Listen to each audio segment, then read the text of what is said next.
बिस्मिल्लाहिर्रहमानिर्रहीम। अस्सलाम वालेकुम।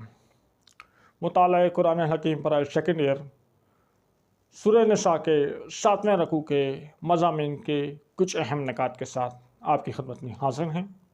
इससे पहले हम 6 रकू मुबारक के जो अहम निकात हैं वो पिछले लेक्चर्स में बयान कर चुके हैं। आज हम 7वें रकू में यानी आयात 43 था 50 जो अहम निकात हैं वो आपके सामने पेश करेंगे ताकि आपको तर्जुमे को पढ़ने और समझने में आसानी हो, और इसके बाद SLO बेस पे कहीं से भी कोई सवाल आ जाए तो आप बहुत आसानी से उसको सॉल्व कर सकें। तो चलें आज के वीडियो का आगाज़ करते हैं। तो इस रकू मुबारक में कौन से मौज़ूआत पे कौन से अहकाम जो है नाजिल हुए। तो इस रकू मुबारक में सबसे पहला हुक्म है हालत नशा में नमाज से रुकोगे, यानी आप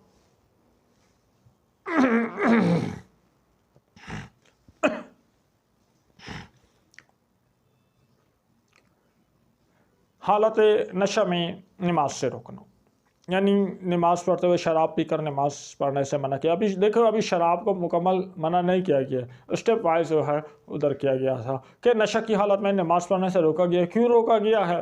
इसलिए रोका गया है कि इस हालत में पढ़ने वाले को सही तरह मालूम नहीं हो पाता कि वो क्या पढ़ा है। यानी कोई नशा की हालत में नमाज पढ़ रहा तो उसको मालूम नहीं होता वो क्या पढ़ रहा है, कोई गलत पढ़ ले, कुछ आगे पीछे कर ले। तो नशा की हालत में नमाज पढ़ने से रोका गया है। और यहाँ ये बात याद रखें कि शराब अभी पूरी तरह हराम नहीं हुई थी। बाद में सूरह माइदा की आयत नंबर 91 में शराब को मुकम्मल तौर पे हराम करार दिया गया है।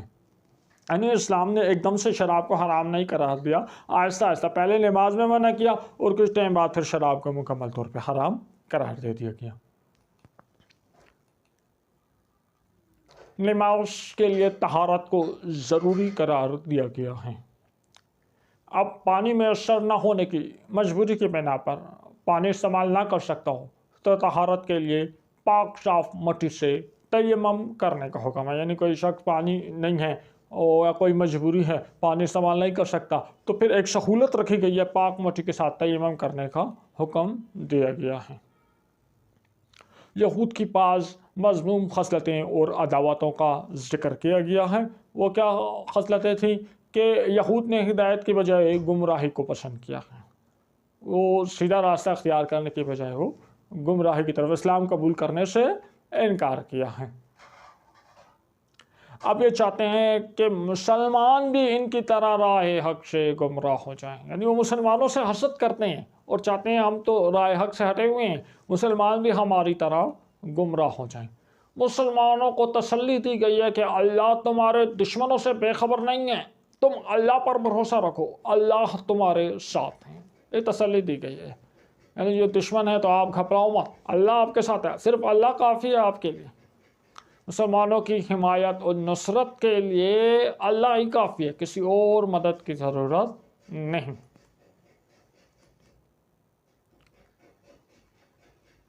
इसके अलावा कुछ मज़ीद तस्करा किया गया है कि यहूद का हुज़ूर अकरम सल्लल्लाहु अलैहि वसल्लम की मजलिस में हाज़िर होकर ज़ुबान को टेढ़ा करके अल्फाज और उनके मायने बदल देना। तो वो कुछ यहूद नबी करीम की मजलिस में आते थे, ज़ुबान को टेढ़ा करके कुछ अल्फाज जो हैं वो उनके मायने बदल देते थे और पहले कहते थे हमने सुना, फिर कहते थे हमने नहीं माना। तो इस तरह कुछ ज़ुमैनी किस्म की गुफ्तगू करते थे, एक तरह से बदतमीज़ी शान रिसालत में गुस्ताखियाँ करते थे। तो यहाँ पर नौज़ुबिल्लाह शान रिसालत में गुस्ताखी करने पर उन्हें वईद सुनाई गई है कि उनके कुफ्र की वजह से अल्लाह की उन पर लानत है। यहूद को हुज़ूर अक़दस सल्लल्लाहु अलैहि वसल्लम और कुरान हकीम पर ईमान लाने की दावत और साथ ही बुरे अंजाम से डराया गया। यानी अगर आप ईमान नहीं लाएंगे तो आपको सज़ा दी जाएगी। यहूद को ईमान लाने का हुक्म कबल इसके के कुफ्र की वजह से तुम्हारी सूरतें मसख कर दी जाएं या तुम्हें असहाब सिब्त की तरह बंदर बना दिया जाए। यानी अल्लाह कह रहा है कि फ़ौरन ईमान ले आओ, ये ना हो कि तुम्हारी सूरतों को मसख कर रहे हैं, या जिस तरह असहाब सिब्त को बंदर बनाया था तुम्हें भी उस तरह बंदर ना बनाया जाए। असहाब सिब्त हफ्ते के दिन वाला कुछ वाक़या है, इंशाअल्लाह कभी बयान किया जाएगा आपके सामने। इसी मौजू पे کہ یہود شرک میں مبتلا تھے تو اللہ نے شرک کو سب سے بڑا گناہ اور ناقابل معافی جرم قرار دیا ہے، بغیر توبہ کے شرک معاف نہیں ہو سکتا۔ اچھا، اس کے علاوہ یہود اپنے آپ کو مقدس بتلانے کے دعویٰ کی تردید اور اسے اللہ پر جھوٹا الزام اور شرعی گناہ قرار دیا۔ یہود اپنے آپ کو ایک مقدس قوم سمجھتے تھے، ہم اللہ کے چہیتے ہیں، ہم اللہ کے بہت پسندیدہ ہیں، تو اللہ نے اس دعویٰ کی تردید کر دی ہے، یہ تو اللہ پہ ایک الزام ہے۔ اب یہود کہتے تھے ہم اللہ کے فیورٹ ہیں، تو کہہ دیا کہ اصل پاک باز وہ ہوگا جسے اللہ نے پرہیزگاری کی توفیق دی ہے، اور یہ اسی کو ملے گی جو اس کا اہل ہوگا۔ تو اس کے ساتھ ہی رکوع نمبر 7 کے موضوعات ہمارے پاس اختتام پذیر ہوئے۔